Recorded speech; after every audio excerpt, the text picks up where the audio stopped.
여러분의 좋아요와 구독은 채널에 큰 힘이 됩니다. 여러분이 시청하고 계신 지역을 댓글로 남겨주세요. 나는 54살 박성우입니다. 부동산 중개업을 하며 25년 동안 아내 이정민과 평범하게 살아왔어요. 큰 갈등도 없었고 그렇다고 특별히 로맨틱한 부부도 아니었죠. 그저 서로 익숙해진 관계였습니다. 정민은 전업주부로 집안일을 도맡아 했고 나는 생계를 책임졌어요. 주말이면 각자 취미생활을 하거나 집에서 쉬었죠. 그런데 작년 가을부터 정민이 변화를 보이기 시작했습니다. 여보, 지역 봉사 모임에 참여해 보려고 해요. 어느 토요일 아침 정민이 조심스럽게 말을 꺼냈어요. 도서관에서 하는 봉사활동이라고 했죠. 책 정리하고 아이들 독서 지도도 한다고 했습니다. 나는 당연히 찬성했어요. 정민이 집에만 있는 것보다는 밖에서 의미 있는 일을 하는 게 좋다고 생각했거든요. 좋은 생각이야. 다녀와. 그렇게 가볍게 허락했지. 첫 번째 봉사 모임에 다녀온 정민의 표정은 한동안 보지 못했던 밝은 모습이었습니다. 어떠셨어? 물으니 생각보다 재밌더라고요. 사람들도 좋고 뭔가 보람도 있고요. 대답했어요. 그때까지만 해도 나는 아무 의심 없이 정민의 새로운 취미를 응원했습니다. 매주 토요일마다 오전 9시에 집을 나서서 오후 5시쯤 돌아오는 패턴이 자리 잡혔어요. 처음 몇 주간은 정말 평범한 봉사활동인 줄 알았죠. 정민도 별다른 이상 행동을 보이지 않았고요. 그런데 지금 생각해보니 그때부터 이미 작은 변화들이 시작되고 있었던 것 같습니다.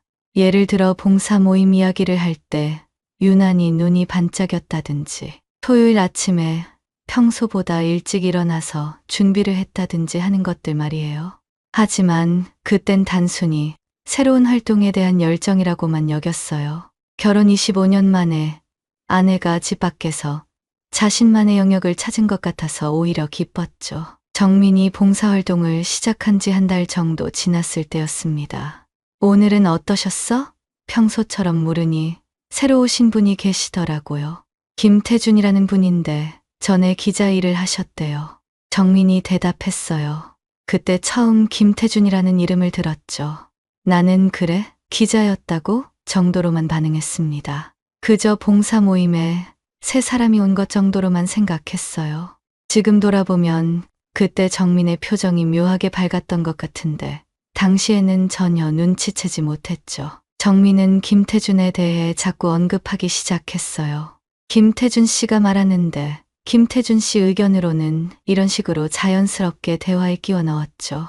나는 단순히 봉사 모임에서 친해진 사람 정도로만 여겼습니다. 그런데 정민이 김태준 이야기를 할 때마다 목소리 톤이 달라지는 걸 느꼈어요. 평소보다 부드럽고 따뜻한 느낌이랄까요. 나이가 어떻게 되세요? 물으니 53살 정도 되시는 것 같더라고요. 정민이 답했어요.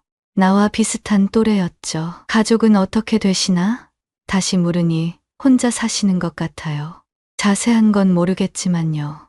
정민의 대답이었어요. 그때도 별다른 의심은 하지 않았습니다. 다만 정민이 김태준에 대해 은근히 관심이 많다는 생각은 들었죠. 김태준이라는 사람이 봉사 모임에 합류한 이후부터 정민에게 미묘한 변화가 생기기 시작했습니다. 가장 먼저 눈에 띈 건 외모에 신경을 쓰기 시작한다는 점이었어요. 이전까지는 봉사활동이니까 편한 옷차림으로 나갔는데 어느 순간부터 토요일 아침마다 옷장 앞에서 고민하는 시간이 길어졌죠. 뭘 입고 갈까?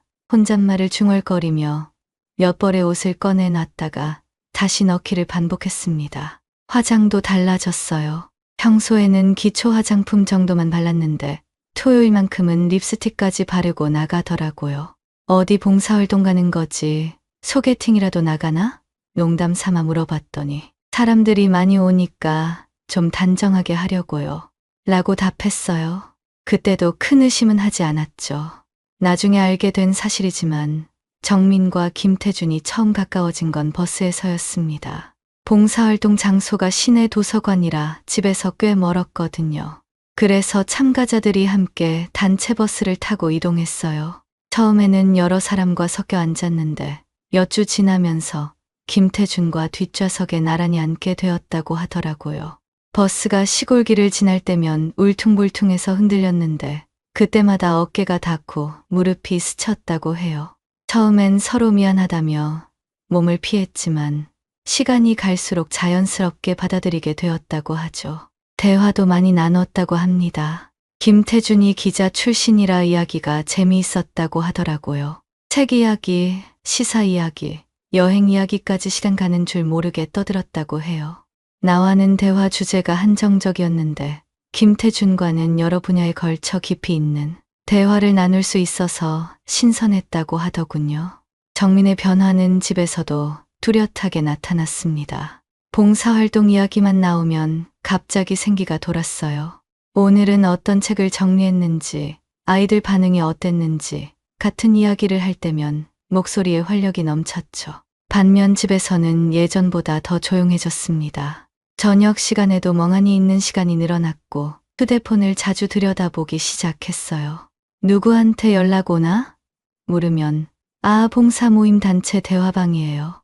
라고 답했죠. 그때는 정말 단체 대화방인 줄 알았어요. 하지만 지금 생각해보니 그때부터 이미 김태준과 개인적인 연락을 주고받기 시작한 것 같습니다. 토요일 봉사활동 시간도 점점 길어졌어요. 처음에는 오후 5시면 집에 들어왔는데 어느 순간부터 6시, 7시로 늦어지기 시작했죠. 오늘은 왜 이렇게 늦어? 물으면 일이 좀 많았어요. 책 정리할 게 많아서요. 라고 답했어요. 그럴듯한 핑계였지만 지금 생각해보니 핑계였을 가능성이 높죠. 아마 김태준과 함께 있는 시간을 늘리고 싶어서였을 겁니다. 어느 날은 정민이 평소보다 훨씬 기분 좋은 표정으로 집에 돌아왔어요. 오늘 무슨 좋은 일 있었나? 물으니 그냥 봉사가 잘 된 것 같아서요. 대답했죠.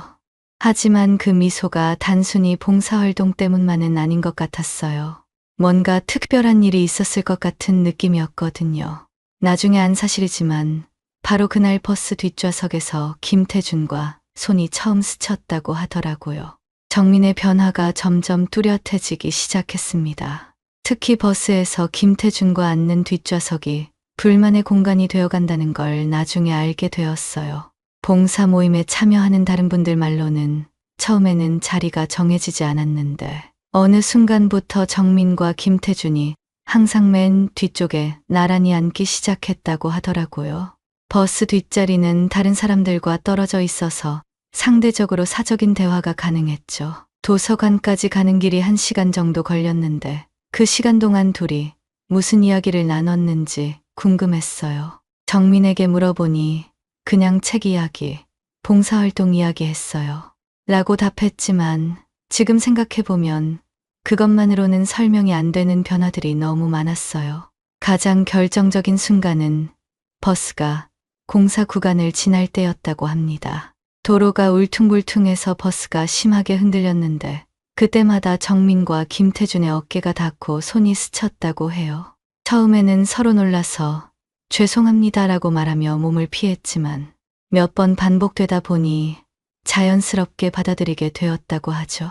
심지어 어느 순간부터는 일부러 몸을 피하지 않았다고 해요. 그 물리적인 접촉이 두 사람 사이에 묘한 긴장감을 만들어냈던 것 같습니다. 집에서 정민을 관찰해보니 확실히 달라진 점들이 많았어요. 우선 휴대폰 사용 패턴이 변했죠.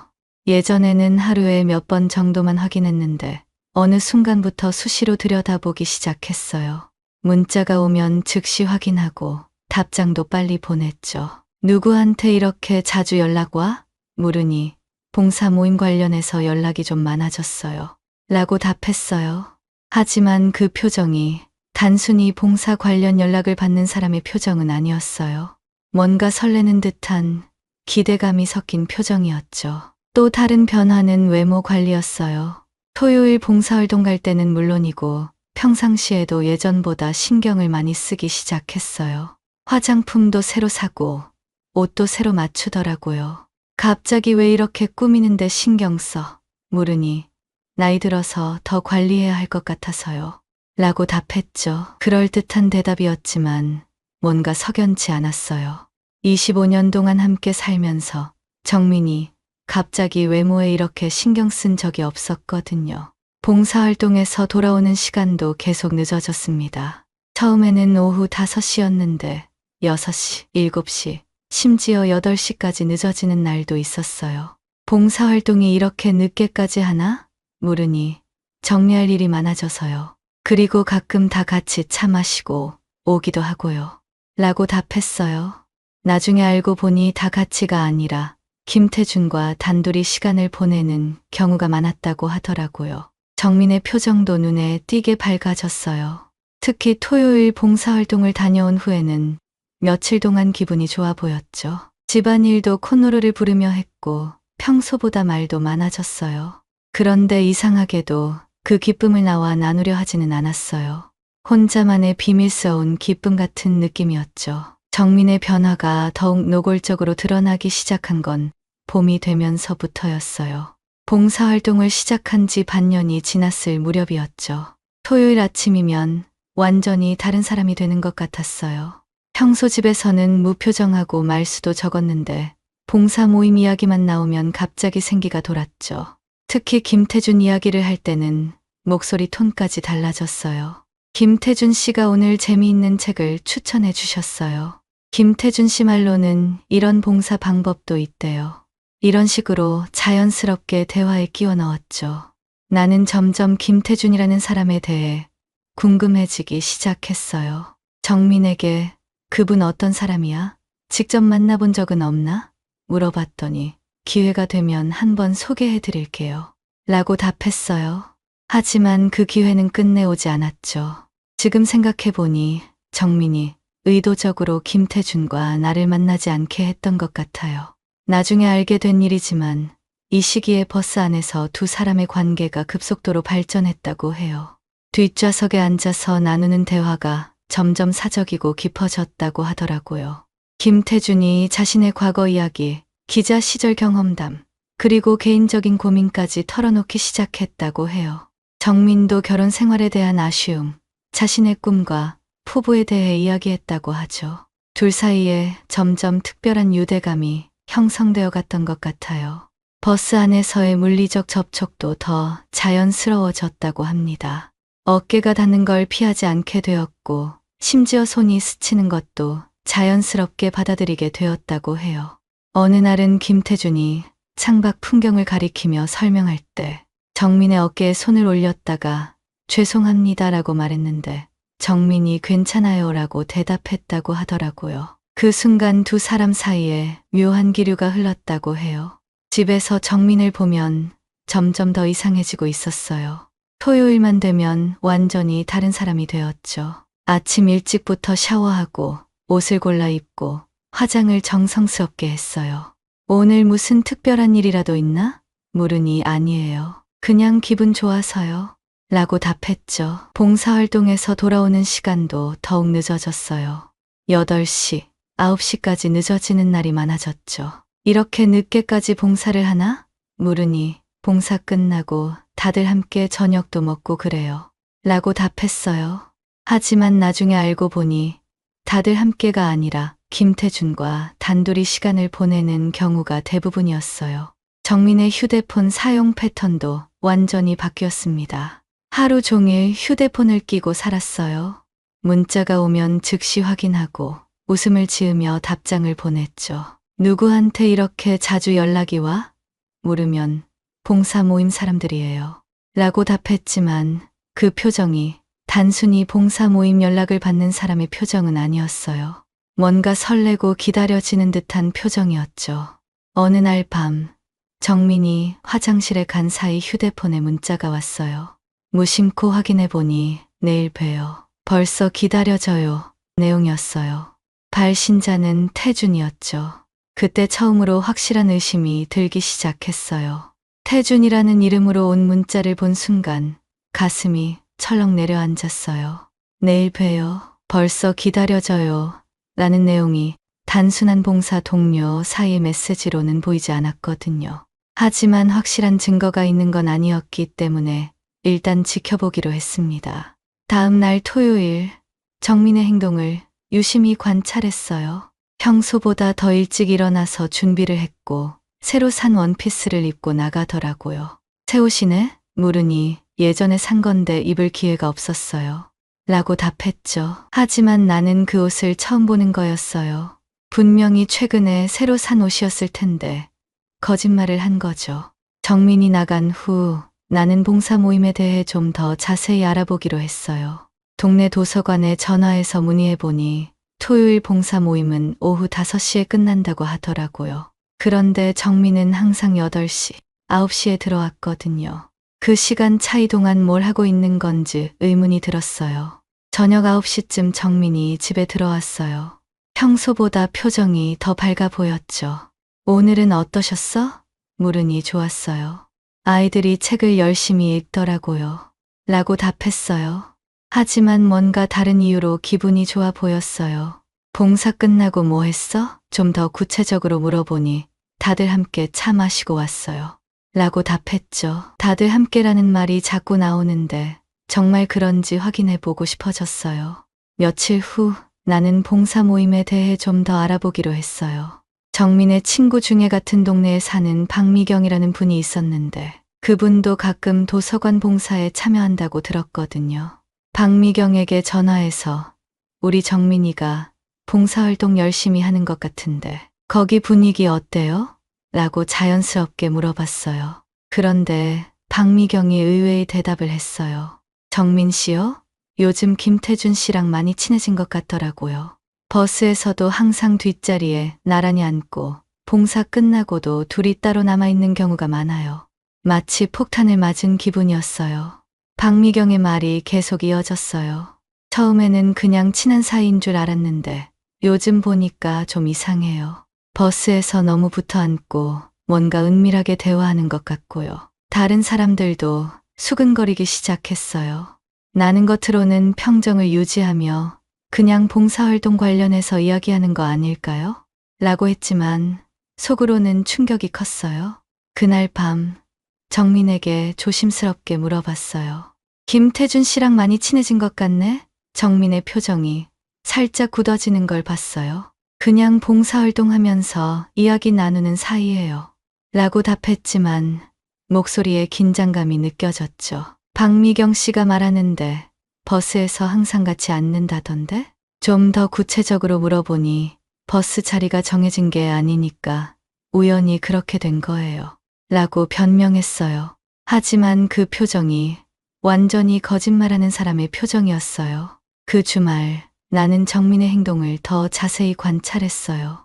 휴대폰을 더 자주 확인했고 문자가 올 때마다 미소를 지었죠. 화장실에 갈 때도 휴대폰을 가져갔어요. 분명히 무언가 숨기고 있다는 확신이 들었어요. 결정적인 순간은 며칠 후였어요. 박미경에게서 다시 전화가 왔어요. 성호 씨, 혹시 시간 되시면 만날 수 있을까요? 정민 씨 일로 할 말이 있어요. 불안한 마음으로 박미경을 만났어요. 박미경이 조심스럽게 입을 열었어요. 제가 어제 시내에서 정민 씨를 봤는데요. 김태준 씨랑 한강에서 팔짱 끼고 걷고 있더라고요. 박미경의 말을 들은 순간 머리가 하얘졌어요. 정말 확실해요? 다시 한번 확인했더니 네, 분명히 정민 씨와 김태준 씨였어요. 한강공원에서 팔짱 끼고 걸으면서 웃고 있더라고요. 박미경의 대답이었어요. 더 이상 의심의 여지가 없었죠. 정민이 정말로 바람을 피우고 있다는 확신이 들었어요. 집에 돌아와서 정민의 얼굴을 다시 보니 이제까지 눈치채지 못했던 변화들이 모두 설명되었어요. 외모 관리, 늦은 귀가, 휴대폰 사용 패턴, 그리고 봉사활동에 대한 과도한 열정까지 모든 것이 연결되었죠. 이제 내가 해야 할 일은 확실한 증거를 모으는 것이었어요. 감정적으로 대응하기보다는 냉정하게 접근하기로 했죠. 우선 정민의 휴대폰을 확인해 보기로 했어요. 정민이 샤워하는 동안 휴대폰을 살짝 확인해 봤는데 비밀번호가 바뀌어 있었어요. 이전에는 우리 결혼기념일로 설정해 놨는데 완전히 다른 번호로 바뀌어 있었죠. 이것만으로도 뭔가 숨기고 있다는 걸 알 수 있었어요. 다음으로는 정민의 행동 패턴을 더 자세히 관찰하기 시작했어요. 토요일 봉사활동 갈 때와 돌아올 때의 표정, 집에서의 행동, 휴대폰 사용 습관 등을 꼼꼼히 체크했죠. 그리고 몇 가지 수상한 점들을 발견했어요. 첫째, 정민이 봉사활동 갈 때 가져가는 가방에 화장품이나 향수 같은 것들이 평소보다 많이 들어있었어요. 단순한 봉사활동에 필요한 것들이 아니었죠.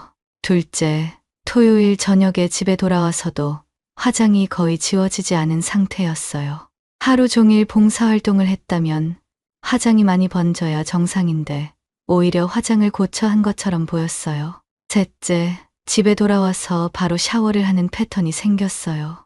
예전에는 집에 와서 좀 쉬다가 샤워했는데 요즘은 들어오자마자 바로 샤워를 했죠. 뭔가 씻어내야 할 것이 있는 것처럼 보였어요. 일주일 정도 관찰한 후 나는 더 적극적인 방법을 시도해보기로 했어요. 토요일 정민이 봉사활동에 간 사이 나는 정민의 옷장과 화장대를 자세히 살펴봤어요. 그리고 놀라운 것들을 발견했죠. 화장대 서랍 깊숙한 곳에 새로운 향수가 숨겨져 있었어요. 브랜드도 비싸고 평소 정민이 쓰던 것과는 완전히 다른 스타일이었죠. 옷장에도 내가 본 적 없는 옷들이 몇 벌 있었어요. 언더웨어도 평소와는 다른 스타일의 것들이 새로 생겨 있었고요. 이런 것들을 언제 샀는지, 어떤 목적으로 샀는지 뻔했어요. 다음 주 토요일 나는 정민을 미행해 보기로 했어요. 정민이 집을 나선 후 조금 뒤에 나도 차를 타고 따라가 봤죠. 정민은 평소처럼 버스 정류장에서 단체 버스를 탔어요. 나는 멀리서 지켜봤는데 김태준으로 보이는 남자가 정민 옆에 앉는 걸 확인할 수 있었어요. 버스를 따라가기는 어려웠지만 봉사활동이 끝나는 시간인 오후 5시쯤 도서관 앞에서 기다려봤어요. 과연 정민과 김태준이 함께 나오더라고요. 그리고 근처 카페로 들어가는 걸 봤죠. 나는 카페 밖에서 지켜봤는데 두 사람이 테이블 한쪽에 나란히 앉아서 매우 친밀한 대화를 나누고 있었어요. 손을 잡지는 않았지만 거리감이 연인 사이의 그것과 비슷했죠. 핸드폰으로 몇 장의 사진을 찍어둘 수 있었어요. 사진 증거를 확보한 후 나는 본격적인 증거 수집에 나섰어요. 우선 사설 탐정을 고용해서 정민과 김태준의 만남을 더 체계적으로 추적하기로 했죠. 비용이 꽤 들었지만 확실한 증거를 잡기 위해서는 필요한 투자라고 생각했어요. 탐정에게는 토요일 봉사활동 외에도 평일에 만나는지, 어떤 장소에서 만나는지, 그리고 결정적인 불륜의 증거가 있는지 조사해달라고 요청했어요. 일주일 후 탐정으로부터 충격적인 보고서를 받았어요. 정민과 김태준은 토요일뿐만 아니라 평일에도 만나고 있었어요. 주로 화요일 오후에 시내 모텔에서 만났다고 했죠. 탐정이 찍은 사진에는 수 사람이 모텔에 들어가는 모습과 나오는 모습이 선명하게 담겨 있었어요. 또한 김태준의 차 안에서 키스하는 모습까지 찍혀 있었죠. 더 이상 의심할 여지가 없는 완벽한 불륜의 증거들이었어요. 휴대폰 메시지도 복구할 수 있었어요. 정민이 삭제했다고 생각한 메시지들을 전문 업체를 통해 복구했는데 그 내용들이 정말 충격적이었어요. 오늘 버스에서 손 잡았을 때 너무 좋았어요. 당신과 함께 있으면 시간이 너무 빨리 가요. 남편에게는 절대 들키면 안 돼요. 같은 내용들이 가득했죠. 특히 처음 버스 뒷좌석에서 어깨가 닿았을 때부터 당신이 계속 생각났어요. 라는 메시지를 보고는 모든 것이 어떻게 시작되었는지 알 수 있었어요. 모든 증거를 확보한 후 나는 변호사와 상담을 했어요. 상간남 소송과 이혼 절차에 대해 자세히 알아봤죠. 변호사는 내가 가진 증거들이 매우 강력하다고 평가했어요. 사진, 메시지, 목격자 증언까지 모든 것이 갖춰져 있어서 소송에서 승리할 가능성이 매우 높다고 했죠. 나는 우선 김태준을 상대로 상간남 소송부터 시작하기로 했어요. 정민에게는 아직 눈치채지 못하게 하면서 조용히 진행했죠. 소장을 접수하고 김태준에게 송달이 이루어진 후 김태준으로부터 황급히 전화가 왔어요. 성호 씨, 오해가 있는 것 같습니다. 한번 만나서 이야기해보면 안 될까요? 하지만 나는 만날 이유가 없다고 단호하게 거절했어요. 모든 것은 법정에서 해결하겠다고 말했죠. 재판 과정에서 김태준은 처음에는 부인했어요. 단순한 봉사 동료 사이일 뿐이고 그 이상의 관계는 아니었다고 주장했죠. 하지만 내가 제출한 증거들 앞에서는 어떤 변명도 통하지 않았어요. 특히 모텔에서 나오는 사진과 차 안에서 키스하는 사진을 보여주자 김태주는 완전히 무너졌어요.